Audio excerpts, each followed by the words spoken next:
I've seen Freudian slips before. Bad ones. But this may be the Freudian slip to end all Freudian slips. Andrew Kolvet, please step up. Processing their guilt in the way that their grief, their grief, thank you, and their mourning in the way that they know how. Exactly. And it's going to come out in 1,000 different ways. One more time if you didn't hear it.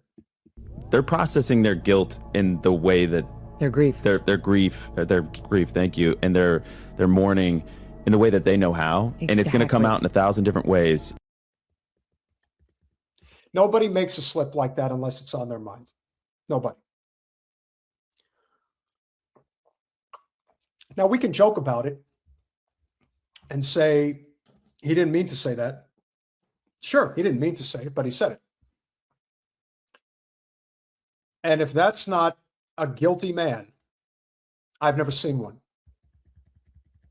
Now, what is becoming more and more obvious to anyone who's watching, and I've said before that I really do believe that the key to unlocking all of this is Charlie Kirk's murder. There are still people peddling the idea that the patsy did the deed all by himself. The signs are everywhere that that was not the case. They thought they had a foolproof plan. They couldn't account for amateur video picking up the information in the crowd, among other things. Covering up evidence. Joe Kent coming out saying what he has said. The signs are all there. We've played the clips of Charlie before. We know what he said towards the end regarding Israel. We know very well what he said. There's nothing to hide there. But when you listen to this recent roundtable of the Turning Point USA organization, you understand A, how it's changed, and B, why it's changed. Also always did have trust with the president, and he would look for the bright side of things. And he was an American patriot, so he would pray for our success once that began. And I just want to say that to offer perspective on how I think he would have felt about this. And that's not to use Charlie as a shield. That is not to say everything just revolves around him, because he's not with us anymore. But we're going to use him for all he's worth as long as it makes us money and gives us power. And we are going to distort his record. We're going to distort his words and make ourselves look more and more guilty every time we continue this charade. Now, I don't know what type of numbers Turning Point USA is doing now post-Charlie. Probably not very good, but enough where the money is still coming in and they're still lying. I just want to get to the bottom of what really happened. And I think we know, based on the information that we do have, what likely did happen. He was removed because he decided to go off script. Just as Hassan Piker is going off script, Nurdin Kaswani going off script. We're going off script. We're not that big compared to them, but you get the point.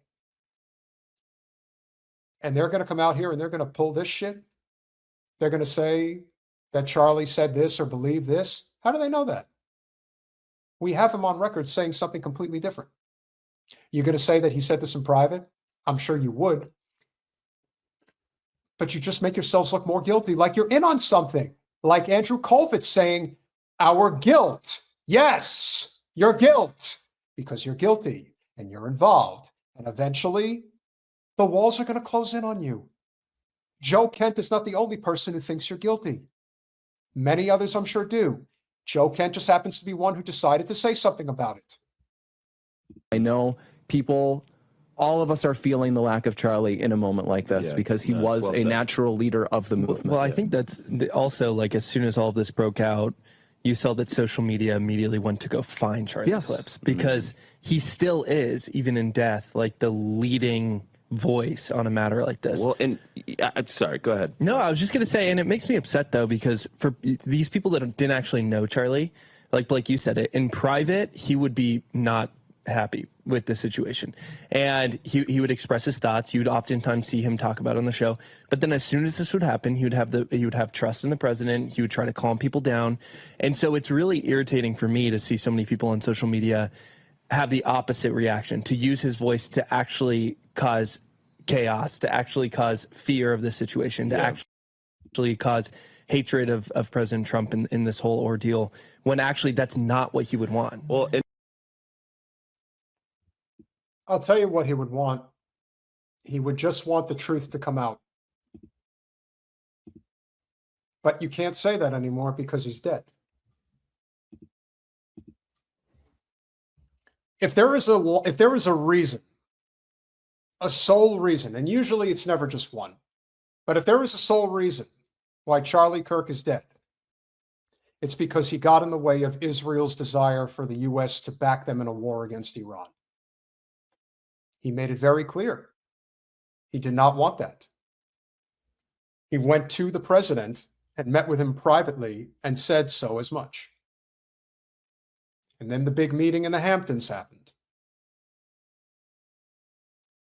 And then we know what happened. There are no coincidences, ladies and gentlemen. They don't exist. Circumstantial evidence is always more than enough. Always. Where there's smoke, there is fire. And when there is the smoke that is coming from Turning Point USA for Israel,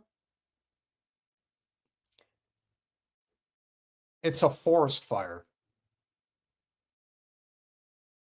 And it's been set ablaze. And it's spreading like crazy. And they're never going to be able to talk their way out of this. Charlie Kirk would have supported the war in Iran. Now you know that they've lost the plot.